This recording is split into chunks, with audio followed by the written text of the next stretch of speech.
বিগত সময়েও দেখেছি যে বিরোধী দল হিসেবে আসলে জামাতের যে কি বলে এটাকে তাদের যে ভূমিকা সেটা অনেকখানি আমার কাছে মনে হয়েছে যে একটু কম্প্রোমাইজিং। মানে প্রথমে উঠেই ধরেন বলতেছে যে মাননীয় স্পিকার আপনার বাড়িও অমুক জায়গায় আমার বাড়িও অমুক জায়গায়। মানে কেন আপনি সংসদে আসছেন আপনার কথা বলতে, আপনি জনগণের কথা বলেন। সুতরাং এই যে একটা তৈল মর্দনের একটা সংস্কৃতি আমরা গত 15 বছর দেখেছি, এই তৈল মর্দনের সংস্কৃতি তো আমরা আর দেখতে চাই না। সুতরাং এইখানে আমার কাছে মনে হয় যে সরকারি দল ট্রেজারি বেঞ্চ কি মনে করলো তার থেকে গুরুত্বপূর্ণ ব্যাপার হচ্ছে আপনি বিরোধী দল মানে আপনার আসলে যৌক্তিক বিরোধিতা করতে হবে। সংসদে এতগুলো ঋণ খেলাপি বসে আছে, আপনারা তাদের ব্যাপারে কেন প্রশ্ন করেন না?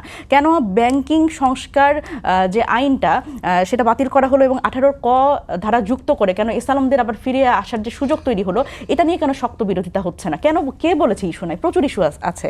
আমি যেটা বললাম যে শাহজাদা শাহ আলমকে নিয়ে এই যে একজন স্থানীয় সরকার প্রতিমন্ত্রী তিনি এইভাবে করে মানে স্বেচ্ছাচারীভাবে 4টা ইউনিয়নের নাম পরিবর্তন করে ফেললো, এটা কি যথেষ্ট ইস্যু না? সেটাও দেখেন আমাদের পক্ষ থেকে আমাদের এমপি জনাব হান্নান মাসুদ তিনি কিন্তু এই বিষয়ে নিয়ে কথা তুললেন, কিন্তু পরবর্তীতে এই আলোচনাটা দীর্ঘ করার জন্য যে প্রস্তাব করা এটা তো বিরোধী দলের একটা সমন্বিত উদ্যোগ হতে পারত।